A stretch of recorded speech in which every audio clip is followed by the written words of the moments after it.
بسم اللہ الرحمن الرحیم انما يخشى الله من عباده العلماء.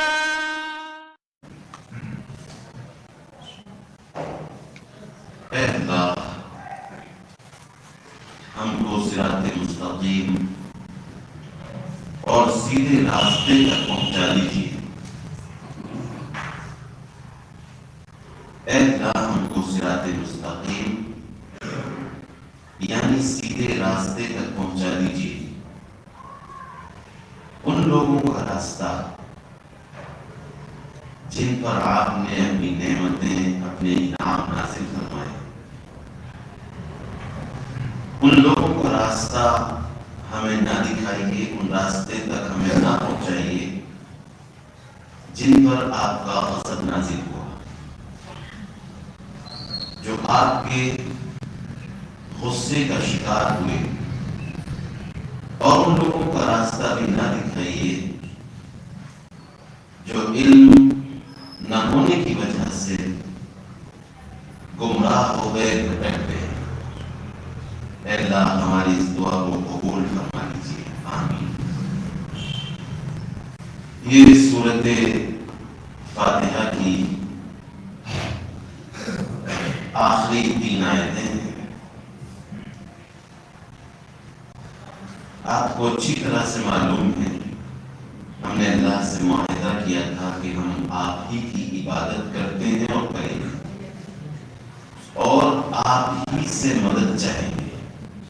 تو ان میں سب سے بڑی مدد اللہ سے جس کام میں ہم چاہتے ہیں وہ ہے ہدایت. ہدایت سے بڑھ کر دنیا میں کوئی چیز نہیں. ہدایت کے 2 معنی قرآن مجید میں بیان کیے گئے ہیں. ایک ہدایت تو یہ ہے کہ انسان آپ کو راستہ بتا دے. آپ نے کسی سے پوچھا کہ ہمیں دہلی جانا ہے، تو اس نے آپ کو بتایا کہ آپ یہاں سے ونڈو سے ٹکٹ جو ہے بک کرائیے اس ٹرین سے جو لکھنؤ جانے والی، اور پھر وہ ٹرین فلاں پلیٹ فارم نمبر پر آئے گی، اس میں آپ بیٹھ جائیے، آپ دہلی پہنچ جائیں گے. یہ تو آپ نے اس کی رہنمائی کر دی، یہ آپ نے اس کو بتا دیا. اور ایک طریقہ ہدایت کا اور ہے. کسی نے آپ سے پوچھا، آپ جانتے ہیں یہ شخص نیا ہے اور اسے پتہ نہیں چلے گا، تو آپ خود اس کو لے کر گئے کہ یہاں سے ٹکٹ خریدنا ہے، ٹکٹ خرید کر کے پھر اپنی گاڑی میں بیٹھا کر لے گئے، اور بیٹھانے کے بعد اس کو چارباغ لے گئے. وہاں سے پلیٹ فارم نمبر 1 پر لے گئے کہ دیکھیے آپ کا ڈبہ ہے اور یہ آپ کی سیٹ ہے، وہاں تک آپ پہنچا کر آئے. تو اللہ تعالیٰ نے دونوں ہدایتوں کا ذکر قرآن میں کیا ہے. اللہ تعالیٰ کہتا ہے وَهَدَيْنَاهُ النَّجْدَيْنِ، ہم نے انسان کو دونوں راستے دکھائے. اللہ نے انسان پر ہدایت تھوپی نہیں ہے، اللہ نے زبردستی نہیں کی ہے. اللہ تعالیٰ نے یہ بتا دیا ہے کہ یہ خیر کا راستہ ہے اور یہ شر کا راستہ ہے. اس راستے میں ہلاکت اور تباہی ہے اور اس راستے میں سکون ہے، اطمینان ہے، بھلائی ہے. یہ اللہ تعالیٰ نے کھول کھول کر انسانوں کو بتا دی، رہنمائی کر دی. تب ہم ایک سوال اپنے ذہن میں یہ لا سکتے ہیں، جب اللہ نے راستے بتا دیے ہیں تو پھر ہمیں اللہ سے دعا کرنے کی کیا ضرورت ہے؟ تو اللہ سے ہم جو دعا کرتے ہیں وہ دوسرے معنی میں کرتے ہیں کہ اے اللہ ہمیں صحیح راستے تک پہنچا دیجیے، ہم پہنچ نہیں سکتے ہیں. نہ معلوم ہم کس چوراہے پر بھٹک جائیں، کس راستے پر ہم نکل جائیں، ہمارے لیے بہت مشکلات ہوں گی. اللہ سے ہم جب دعا کرتے ہیں اہدنا الصراط المستقیم، تو اس کا مطلب یہ ہوتا ہے کہ اے اللہ آپ ہمیں صحیح راستے پر پہنچا دیجیے. اگر ہم خود سے چل دیے تو ہمارے لیے پہنچنا مشکل ہو جائے. اور ایک بات اس کے سلسلے میں یہ بھی ذہن میں رہے کہ اللہ کا شکر ہے مسلمانوں میں تمام بچے جوان بوڑھے سورہ فاتحہ کم سے کم سب کو یاد ہوتی ہے، اور بار بار نماز میں اہدنا الصراط المستقیم اہدنا الصراط المستقیم اہدنا الصراط المستقیم. کسی کو 60 سال ہو گئے، کسی کو 70 سال ہو گئے، یہ دعا مانگ رہے ہیں. اور صحیح راستے کا ہم نے ارادہ ہی نہیں کیا. تو ضروری ہوتا ہے کہ ہم اپنے دل کے اندر ارادہ کریں کہ مجھے صحیح راستے پر چلنا ہے.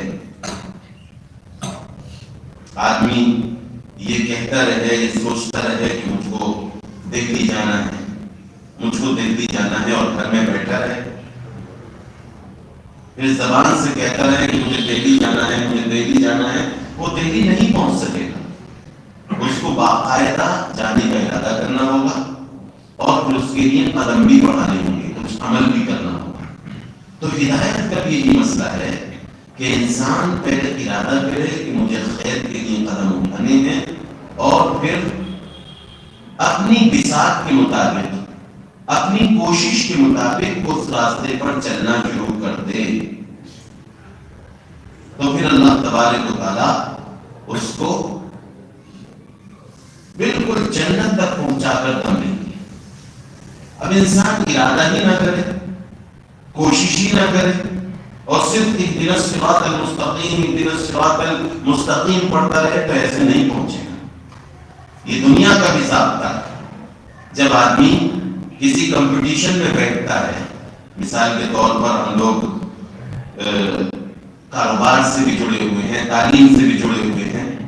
ہم نے کسی سے دکان کرائے پر لی اور دکان کی چابی بھی اس سے حاصل کر لی، اس میں سامان بھی رکھوا دیا، اور گھر پر بیٹھے ہوئے ہیں، دعا کر رہے ہیں کہ اللہ میری دکان خوب چلنے لگے، خوب اس کی گرم بازاری ہونے لگے، خوب گاہک اس پر آنے لگے.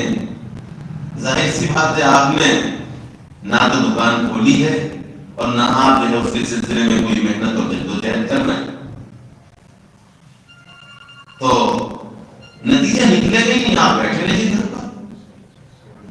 نتیجہ اسی وقت نکلتا ہے جب انسان کسی کام کا ارادہ کرتا ہے، اور ارادہ کرنے کے بعد اس کام کو شروع کر دیتا ہے، اپنے اعتبار سے جدوجہد اور محنت شروع کر دیتا ہے.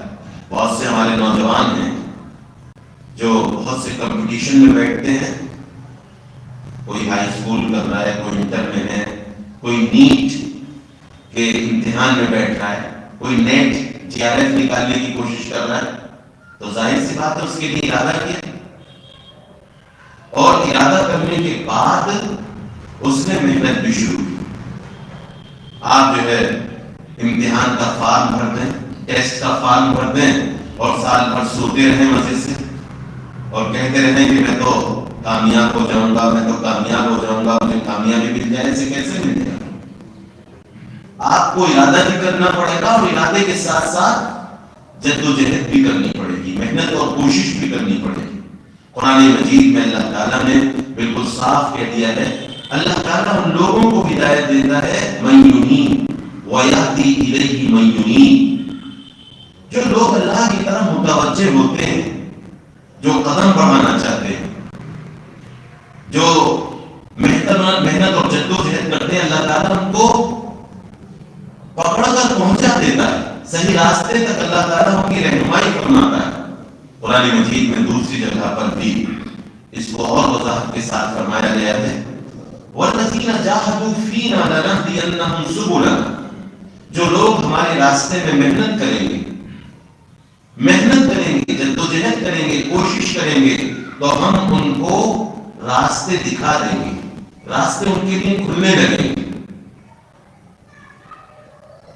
تو یہ گویا کہ اللہ کا ایک نظام ہے، ایک طریقہ ہے اور اللہ تبارک و تعالیٰ نے اسی طرح انسانوں کو مکلف بنایا ہے. اللہ کسی کے دل میں زبردستی ایمان نہیں ٹھوستا، ہدایت نہیں ٹھوستا. قرآن مجید میں بالکل صاف کہا گیا ہے لا اکراہ فی الدین، دین میں زبردستی نہیں ہے. اور دوسری جگہ پر اللہ کے رسول سے خطاب کرتے ہوئے کہا گیا کہ آپ ان کو زبردستی ایمان کے لیے مجبور کریں گے اگرچہ یہ نہ چاہتے ہوں. اور دوسرے رسولوں سے اور دوسرے پیغمبروں سے بھی کہا گیا کہ آپ ان کے ساتھ زبردستی کریں گے حالانکہ یہ دین کو اور اسلام کو ناپسند کر رہے ہیں.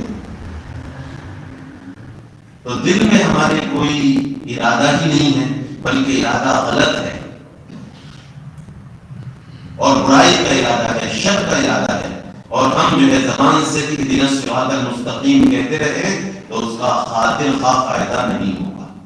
فائدہ اسی وقت ہوگا ارادہ کریں اور اس ارادے کے ساتھ ساتھ ہم اپنا عمل شروع کر دیں تو انشاءاللہ اللہ تعالی ہمیں ہدایت تک پہنچا دیں گے. صرف دکھانے کا مطلب نہیں ہے یہاں پر کہ اهدنا الصراط المستقیم کا مطلب ہے اے اللہ ہمیں سیدھے راستے تک پہنچا دیجئے. اگر ہم خود چلنے کی کوشش کریں گے تو بھٹک جائیں گے. انسان بار بار اللہ سے کہتا ہے اے اللہ آپ نے ہمیں ہدایت دے دی ہے تو اب ہمیں ہدایت کے بعد ہمیں گمراہ نہ کیجیے. تو انسان اپنی طرف سے پوری محنت اور جدوجہد کرے. پھر اللہ تعالیٰ نے اور زیادہ وضاحت اس کی بعد میں کر دی کہ دیکھو کن لوگوں کا راستہ ہے جو تم کو صحیح راہ پر لے چل سکتا ہے. اللہ کہتا ہے یعنی اللہ سے ہم جو صراط مستقیم معتدل راستے کی ہدایت مانگ رہے ہیں تو اے اللہ ہمیں ان لوگوں کا راستہ دکھائیے گا یا ان لوگوں کے راستے پر ہمیں پہنچا دیجیے گا جن پر آپ نے انعام کیا.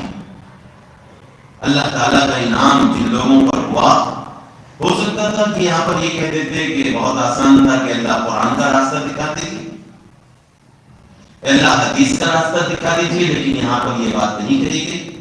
یہ نہیں کہا گیا کہ صراط قرآن کریم صراط الحدیث النبوی کی شریف، یہ نہیں کہا گیا، جبکہ قرآن اور حدیث کی تو اصل دین ہے. یہاں پر جو کہا جا رہا ہے وہ یہ بات کہی جا رہی ہے اللہ ہمیں ان لوگوں کا راستہ دکھا دیجئے جن پر آپ نے انعام کیا. اور اللہ تعالیٰ نے جن لوگوں پر انعام کیا ہے اس کی بھی تشریح قرآن مجید کے اندر کر دی. وہ لوگ کون ہیں جن پر اللہ کا انعام ہوا ہے؟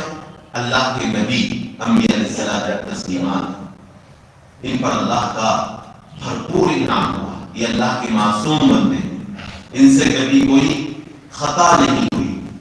یہ اللہ کے منعم علیہ جن پر انعام کیا گیا، یہ اللہ کے وہ بندے. اے اللہ انبیاء علیہ السلام کا، رسولوں کا اور پیغمبروں کا راستہ ہمیں دکھا دیجیے. صدیقین کا راستہ ہمیں دکھا دیجیے. صدیق کس کو کہتے ہیں؟ صدیق اس شخص کو کہتے ہیں جو ہر بات میں نبی کی تصدیق کرتا. حضرت ابو بکر صدیق رضی اللہ تعالیٰ عنہ کو جو صدیق کا خطاب ملا وہ اسی بنیاد پر ملا کہ جب اللہ کے رسول صلی اللہ علیہ وسلم معراج پر تشریف لے گئے تو ان لوگوں کو یہ بات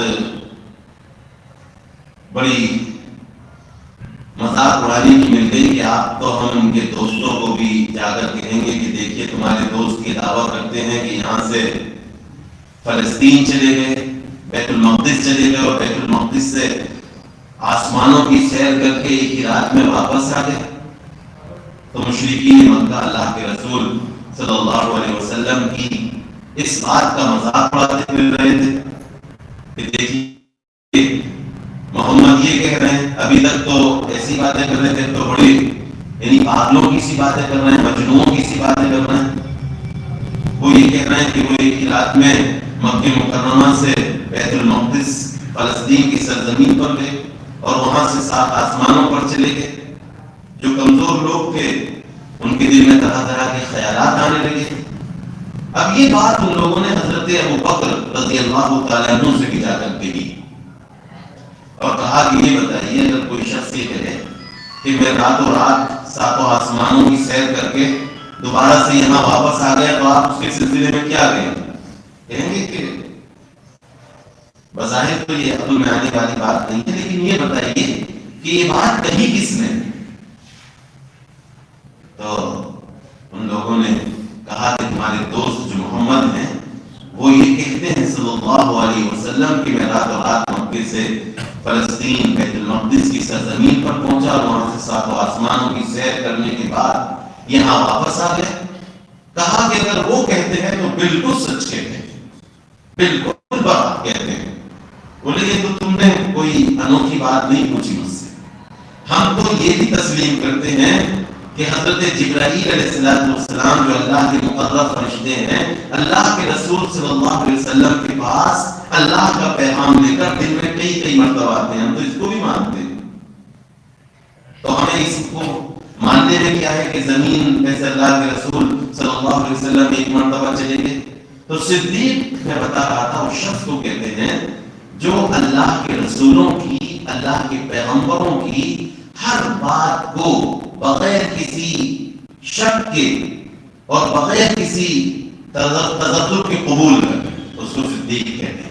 ہر بات کو سچا جانے، کوئی عقل کی توجہ اس کے ذہن میں نہ، کوئی لاجک اس کے بارے میں نہ سوچے کہ ہاں اگر اللہ کے رسول نے کہی ہے تو بالکل سچی بات ہے۔ تو صدیقین کا راستہ اور صلحاء کا راستہ، صلحاء جو نیک لوگ جو قرآن و سنت پر چل رہے ہیں ان کا راستہ، اور شہداء کا جو اسلام کی راہ میں اور دین کی راہ میں اپنی گردنیں کٹا دیتے ہیں، اپنی جانوں کے تحفے اللہ کے حضور میں پیش کر دیتے ہیں۔ تو ان لوگوں کا راستہ اللہ سے کہا گیا ہے کہ اللہ میں ان لوگوں کے راستے تک پہنچا دیجئے جو انبیاء کا راستہ ہے، صدیقین کا راستہ ہے، شہداء کا راستہ ہے، صلحاء کا راستہ ہے۔ اب اللہ تبارک و تعالیٰ چاہتا تو یہ کہتے تھا قرآن تمہارے سامنے ہے، اس کو پڑھ، لیکن نہیں، پوری کی پوری آپ انسانی تاریخ، انبیاء علیہ السلام کی تاریخ کو اٹھا کر دیکھ لیجئے، اللہ تعالیٰ نے کبھی ایسا نہیں ہوا کہ کتاب بھیج دی ہو اور کتاب کے ساتھ کوئی رسول اور پیغمبر نہ بھیجے۔ کتاب اللہ اور رجال اللہ کا یہ بالکل آپس میں شرط اور جزا، یعنی بالکل لازم اور ملزوم کا تعلق ہے، دونوں ایک دوسرے کے لیے ضروری ہیں۔ اگر کتاب آئے گی تو کتاب کے ساتھ پیغمبر بھی آئے گی۔ بعض دفعہ ایسا تو ہوا کتاب پہلے سے موجود تھی اور پیغمبر تشریف لے آئے، لیکن ایسا کبھی نہیں ہوا کہ پیغمبر نہ ہو کتاب آ گئی۔ اس لیے کہ انسان اپنے جیسے انسانوں کی اتباع کرتا ہے۔ آپ دیکھ لیجیے کوئی اگر میڈیکل سائنس پڑھتا ہے اور پڑھنے کے بعد یہ نہیں کیا جائے گا کہ اس کو فوراً آپریشن ہاتھ میں دے دیا جائے کہ آپ آپریشن کریے مریض، نہیں، اس کو باقاعدہ کسی ماہر ڈاکٹر کی نگرانی میں 2-3 سال رکھا جاتا ہے، کتابیں وہ پڑھتا ہے، بڑی بڑی کتابیں میڈیکل سائنس کی اس کو پڑھائی جاتی ہیں، وہ تمام کتابیں پڑھتا ہے، اس لیے کہ کتاب تھیوری ہوتی ہے، اور جب انسان اس کو کر کے دکھاتے ہیں تب وہ تھیوری اور پریکٹیکل دونوں چیزیں مل کر صحیح طور سے انسان کی شخصیت کو بناتی ہیں۔ صرف یعنی فکر اور تھیوری جو ہے سب کچھ نہیں کر سکتی۔ یا کوئی ماہر کا باخ ہے، کوئی کھانا بنانے والا ہے، کتاب آ رہی ہے کھانا بنانے کی، کیا ضرورت ہے کہ ہم شادی کر کے لائیں اور بیوی آ کر کھانا بنائیں؟ ہر انسان کو چاہیے کہ مارکیٹ سے کتاب خرید کر لائے، اس میں لکھا ہوا ہے کہ بریانی ایسے بنائی جاتی ہے، قورمہ اس طرح بنایا جاتا ہے، کھیر اس طرح سے بنائی جاتی ہے، کسٹرڈ اس طرح سے بنایا جاتا ہے، آپ بنا لیجیے۔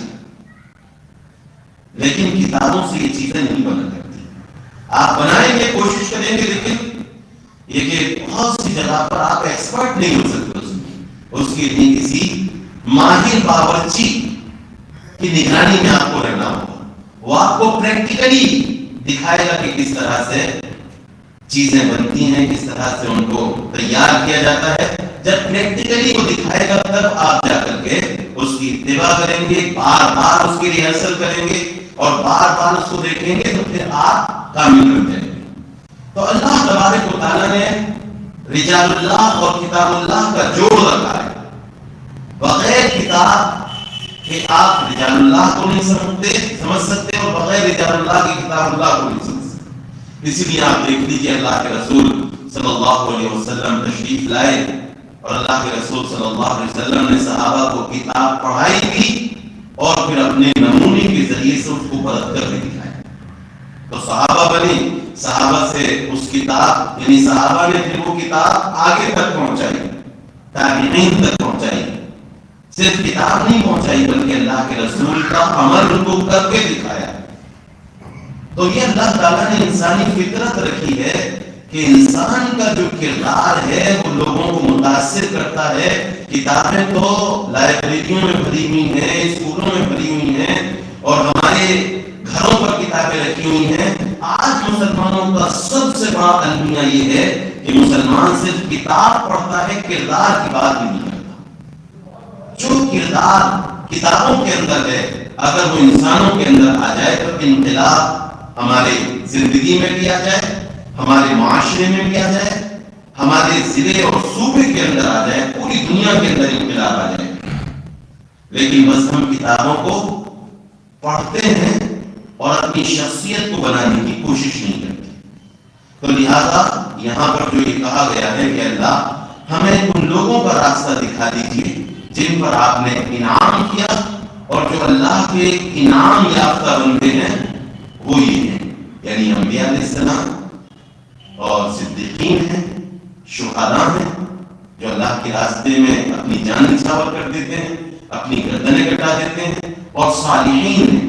صالحین کا مطلب یہی ہے جو قرآن اور حدیث پر عمل کر کے دکھاتے ہیں.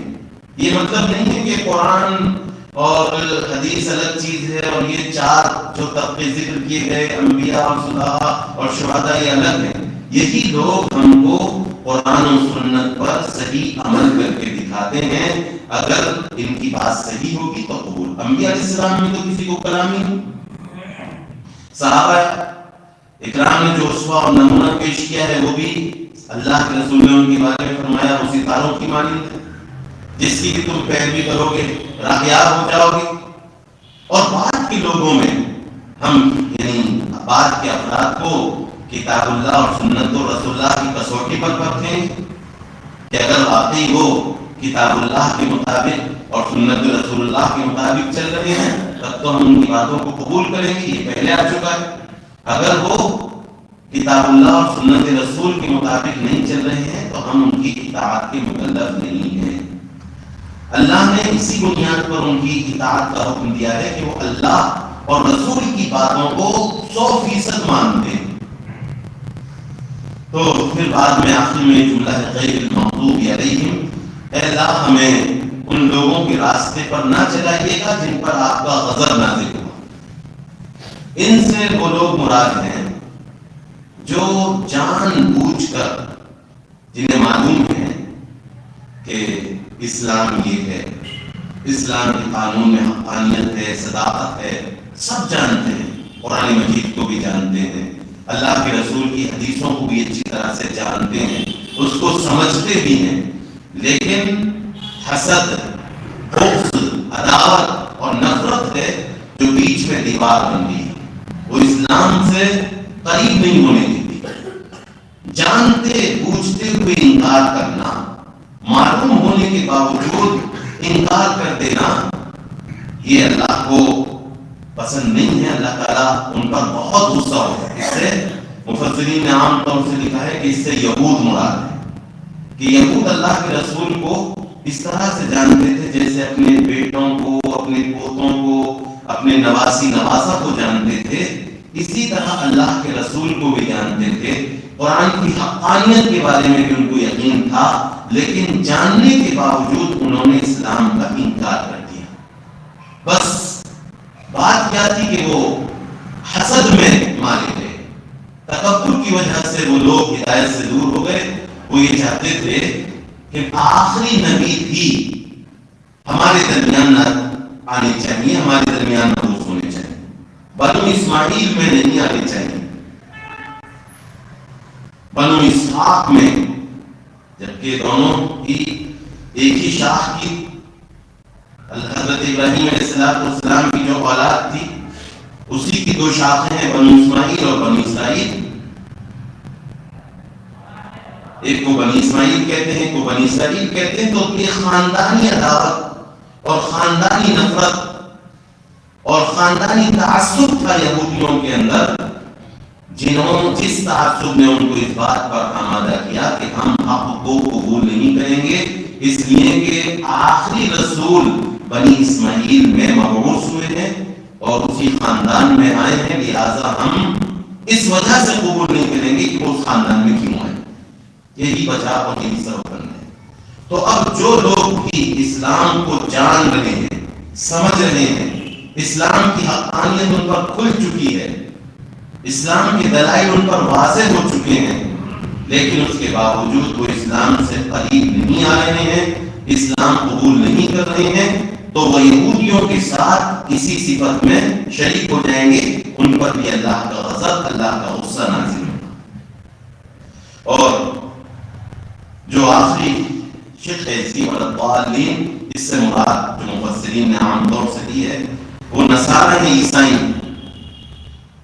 انہوں نے جانتے ہوئے اسلام کا انکار نہیں کیا، بلکہ انہوں نے حضرت عیسیٰ علیہ السلام کی شخصیت میں غلو کی، حضرت عیسیٰ علیہ السلام کو بہت بڑھا دیا، یہاں تک کہ یہ کہہ دیا کہ یہ اللہ کے بیٹے، جبکہ قرآن مجید میں بارہا اس بات کا انکار کیا ہے کہ اللہ نے نہ تو کسی کو پیدا کیا اور نہ کسی سے پیدا ہوا۔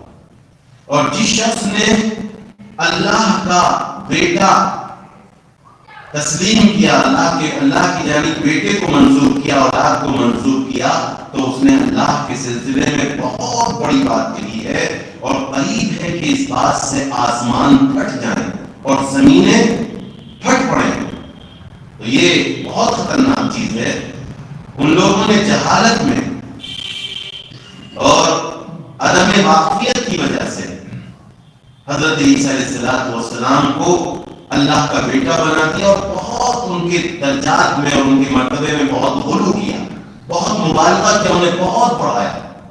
تو یہ لوگ ضال ہیں، گمراہ ہو گئے، یہ بھی گمراہ ہوئے، لیکن یہ علم سے دوری کی وجہ سے اور حضرت عیسیٰ علیہ السلام کی شخصیت میں اضافہ کرنے کی وجہ سے یہ لوگ جو ہے گمراہی کا شکار ہیں۔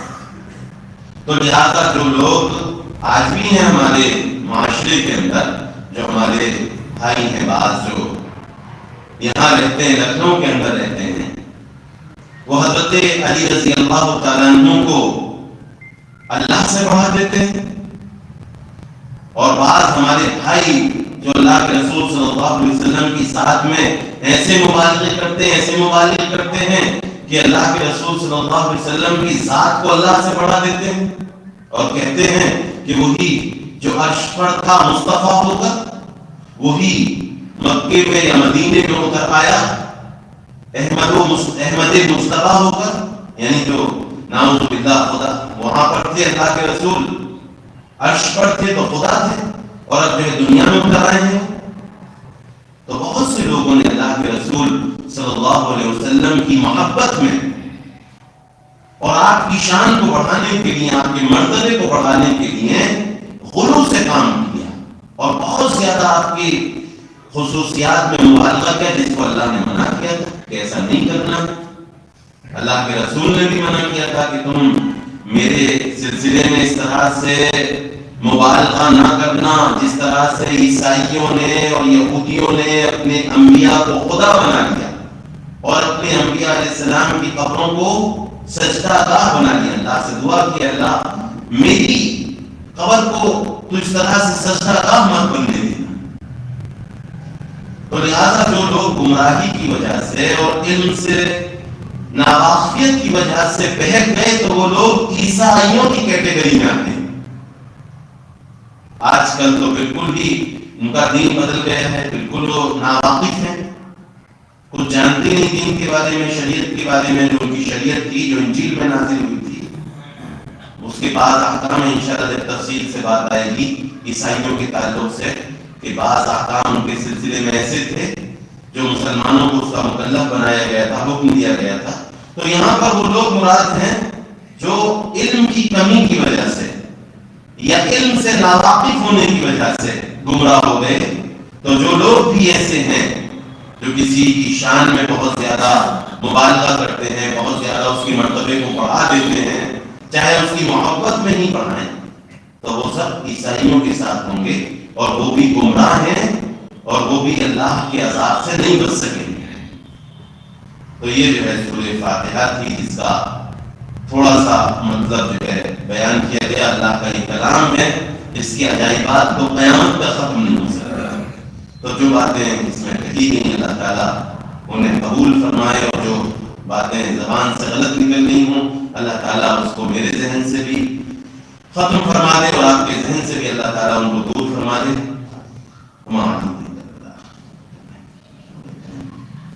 اگر کوئی کسی کو کوئی سوال کرنا ہے، کچھ پوچھنا ہو تو پوچھ لیجیے. جی جی جیسے ہم لوگ مسلمان ہیں، جی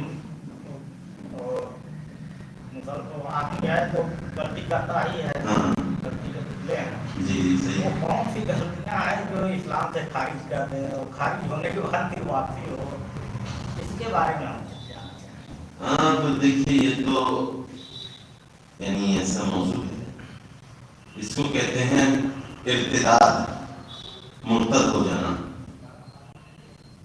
ہم اگر کسی سنت کا مذاق اڑا دیں تو ہم اسلام سے خارج ہو جائیں گے. چھوٹی سے چھوٹی معمولی سے معمولی سنت کا مذاق اڑا دیں، قرآن مجید کی کسی آیت کا انکار کر دیں تو ہم جو ہے کافر ہو جائیں گے. جو حدیثیں اللہ کے رسول سے متواتر، یہ اصطلاح ہے، تواتر کے ساتھ بالکل پکے ثبوت کے ساتھ ثابت ہیں، ہم ان کا انکار کر دیں تو کافر ہو جائیں. ملائکہ کا انکار کر دیں، آخرت کا انکار کر دیں، یا دل کی خوشی کے ساتھ ہم غیروں کے ساتھ ان کے بہت سے تہواروں میں شریک ہونے لگے اور کہنے لگے کہ بھائی یہ کچھ نہیں ہے، سب چیزیں اچھی.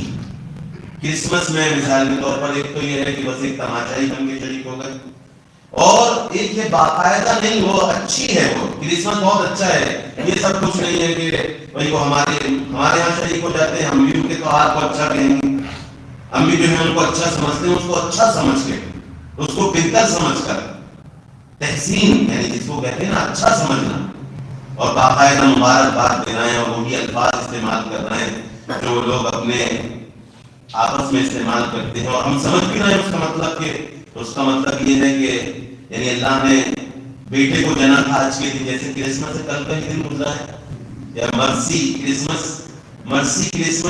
یہ جو مرسی کا لفظ ہے یہ اس کے معنی یہی ہے کہ یعنی خدا نے بیٹے کو جنا.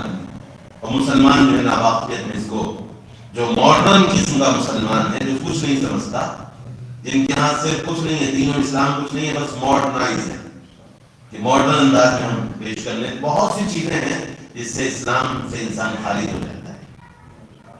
تو اس میں جو ہے یعنی جو بنیادی دین کی بنیادی چیزیں ہیں اگر کسی کا بھی انکار کرتے، اور خاص طور سے قرآن اور حدیث، اور حدیث میں بھی میں نے بتائی ایک حدیث میں بھی سب نہیں ہے جو اللہ کے رسول سے متواتر انداز میں یعنی مضبوط طریقے سے جو چیز ثابت ہے، اگر اس کا انکار کر دیتا ہے تو انسان کفر میں چلا جائے.